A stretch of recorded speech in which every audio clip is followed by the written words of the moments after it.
Brothers Gaming.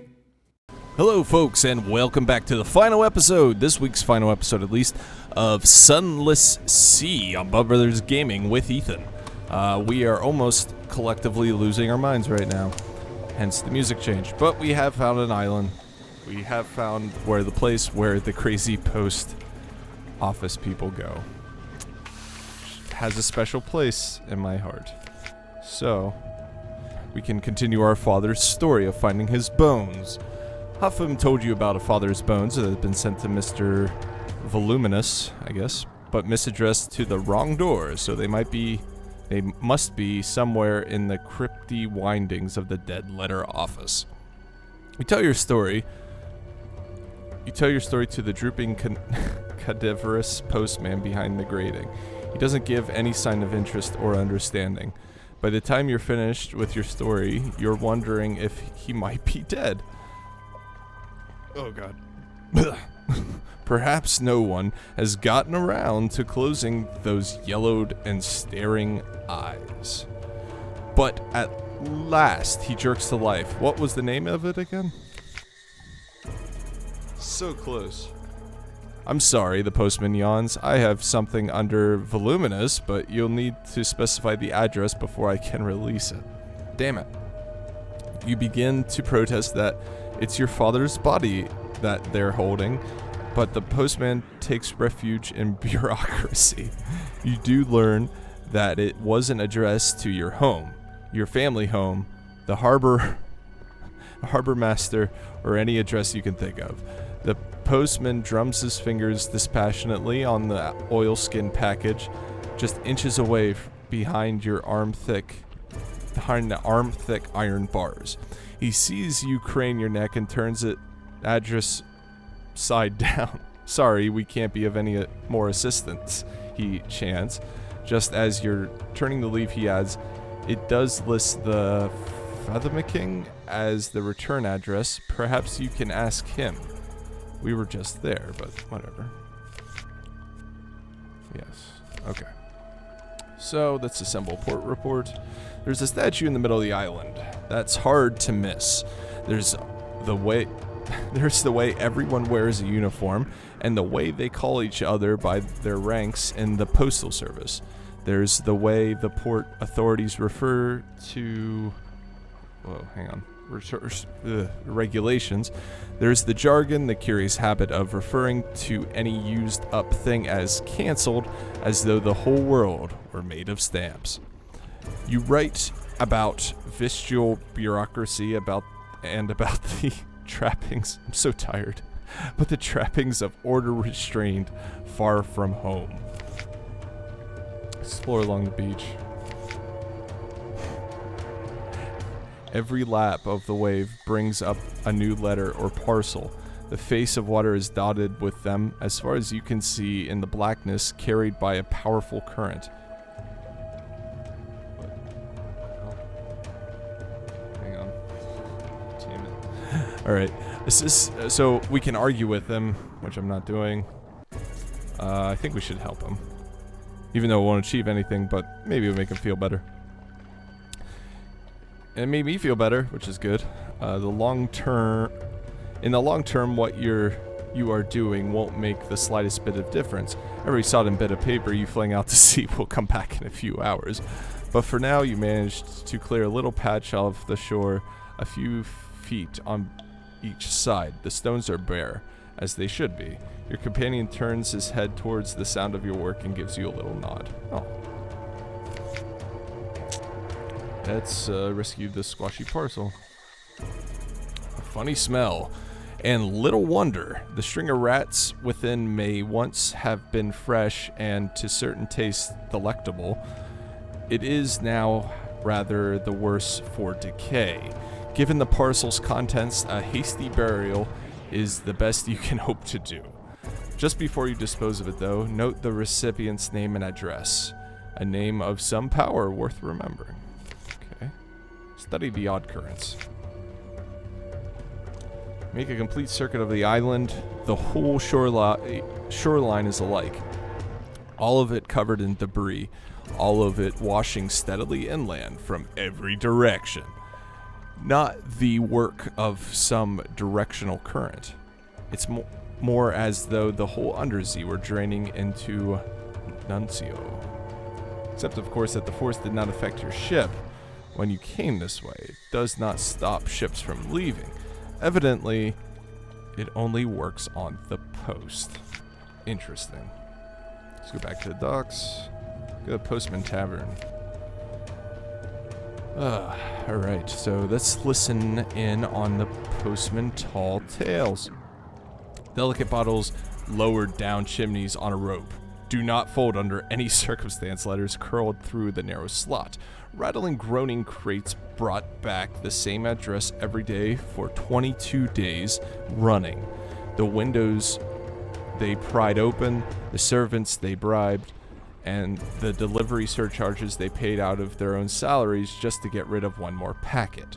It is hard to tell which they hate more, the senders of the mail or the recipients. Stands no reason. If the message was a welcome one, they'd tell the other fellow in person. Reflects the hairless postwoman.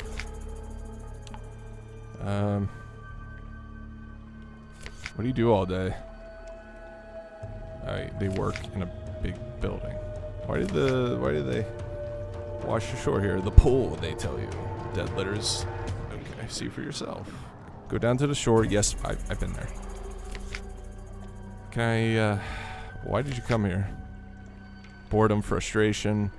Fellow who was overwhelmed by guilt after a missed delivery. It's always the same, but always ends the same way. Undeliverable letters and parcels accumulating over months and years. Attempting to ignore the undeliverable. To shove it into the desk or carry it to the bottom of the bag. An increasing preoccupation with these items. Finally, a decision. To meet the compulsion to go to Nuncio, I guess that's how you say it, Nuncio, and be rid at last of the remnants.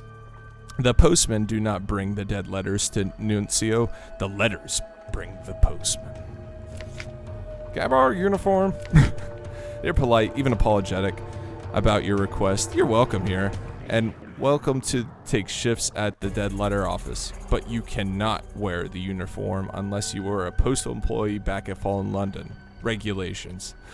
Blunt Thomas lets you have a look at the uniform jacket at least. Neat stitching, gilded buttons, a thin but dignified circle brand at the collar.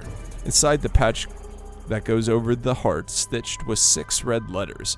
You can't read it, but it makes your eyes itch and your scalp feel like burning. Cool. Whoops. Let's do a shift at the dead letter. Let's converse with the postal rat. Oh, no. That wouldn't be permitted at all. Oh, hang on. Why doesn't it make a machine like this one back in London? It might lead to fewer dead letters in the first place. Regulations. Oh, no. That wouldn't be permitted at all. There are strict rules about initial handling and sorting of the post. An experimental machine might mangle the letters. It's only the dead material that is unimportant to the entrusted to a Radis Fabier. His voice isn't bitter, but he twists a coil so hard that it springs sideways out of the machine and pings off your shoe. So I guess that's why they don't use it. It's not safe. Can I get a key to the basement? No trouble at all. Thanks. Let's open the back room. Oh great, I'm almost crazy now.